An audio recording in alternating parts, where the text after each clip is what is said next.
Et si, dans les sables brûlants du Mali, un peuple avait reçu la visite d'être venu des étoiles? Et si leurs masques n'étaient pas des symboles, mais des portes vers d'autres mondes?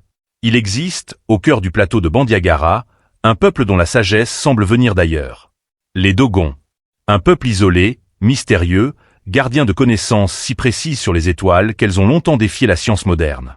Leur mythe le plus fascinant, celui des Nomos, des dieux amphibiens venus de Sirius, une étoile invisible à l'œil nu, mais que les Dogons décrivaient avec exactitude bien avant que les astronomes modernes ne puissent la détecter. Selon leur récit, les Nomos sont descendus du ciel dans une barque flamboyante, une embarcation d'argent et de feu qui fendit le ciel dans un grondement assourdissant. Les anciens prêtres racontent qu'à son approche, la terre vibrait, les eaux se soulevaient, et le peuple s'agenouillait. Ce n'étaient pas des dieux dans le sens religieux du terme, mais des enseignants célestes, venus rétablir l'ordre sur terre, apporter la connaissance, et révéler le lien sacré entre l'homme et le cosmos. Mais ce qui rend l'histoire encore plus troublante, c'est la précision astronomique du savoir dogon. Bien avant Galilée, il connaissait la structure binaire de Sirius. Une étoile principale, Sirius A, et une compagne invisible, Sirius B, si dense qu'un grain de sa matière pèserait des tonnes. Cette information n'a été confirmée par la science qu'en 1970. Comment des villageois africains, vivant sans télescope ni instrument, pouvaient-ils connaître une telle chose? Les prêtres Dogons affirment que ce savoir leur fut transmis par ceux venus des eaux du ciel. Les Nomos. Des êtres décrits comme mi-humains, mi-poissons. Certains récits les décrivent comme couverts d'une peau humide et brillante, respirant sous l'eau comme dans l'air, parlant par le son et la vibration.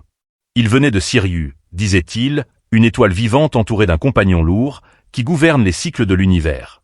Les cérémonies Dogons, notamment le Sigi, sont au cœur de cette transmission.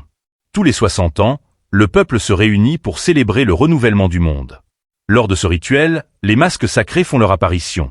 Certains représentent des animaux, d'autres des forces invisibles, mais un en particulier attire l'attention. Le Kanaga, un masque en forme de croix, symbolisant la connexion entre le ciel et la terre.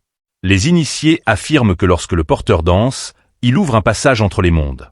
Les mouvements du masque reproduisent le vol des Nomos, la chute de leur barque céleste, et la vibration du cosmos lui-même. Ces danses ne sont pas de simples traditions. Elles sont des codes, des langages énergétiques transmis depuis des millénaires. Des chercheurs comme Marcel Griaule et Germaine Dieterlen, fascinés par la précision du savoir dogon, ont passé des années à les étudier. Ils ont découvert que leur cosmologie contenait non seulement des détails sur Sirius, mais aussi sur les orbites planétaires, la Voie lactée, et même la structure de l'atome. Des connaissances que l'humanité moderne n'a redécouvertes qu'à travers la science contemporaine. Alors, d'où venaient ces connaissances? Pure coïncidence? Transmission d'une civilisation oubliée? Ou bien, véritable contact extraterrestre? Ce qui trouble encore davantage, c'est que dans d'autres cultures, très éloignées, on retrouve des récits similaires. Les Babyloniens parlaient d'Oan, un dieu poisson descendu des mers pour enseigner la sagesse. Les anciens Sumériens évoquaient Enki, le dieu des eaux et de la création. Partout, l'eau semble liée à la venue des instructeurs célestes. Et partout, le motif de la connaissance venue du ciel et transmise à l'homme se répète. Certains chercheurs affirment que les Dogons ont conservé un souvenir ancestral de ce contact, codé dans leurs danses, leurs chants et leurs masques. Ces objets sacrés ne seraient pas de simples symboles spirituels, mais des technologies rituelles permettant de communiquer avec d'autres plans de réalité. Une passerelle entre le monde visible et les dieux invisibles. Et si les Nomos n'étaient pas seulement des êtres de chair et d'eau, mais des entités interdimensionnelles, des voyageurs capables de traverser l'espace, le temps et les plans de conscience? Peut-être que les Dogons, dans leur sagesse, n'ont jamais oublié ce que nous avons cessé de croire, que le cosmos est vivant, conscient et habité. Aujourd'hui encore, les anciens Dogons affirment que les Nomos reviendront quand Sirius se lèvera dans la maison du renouveau.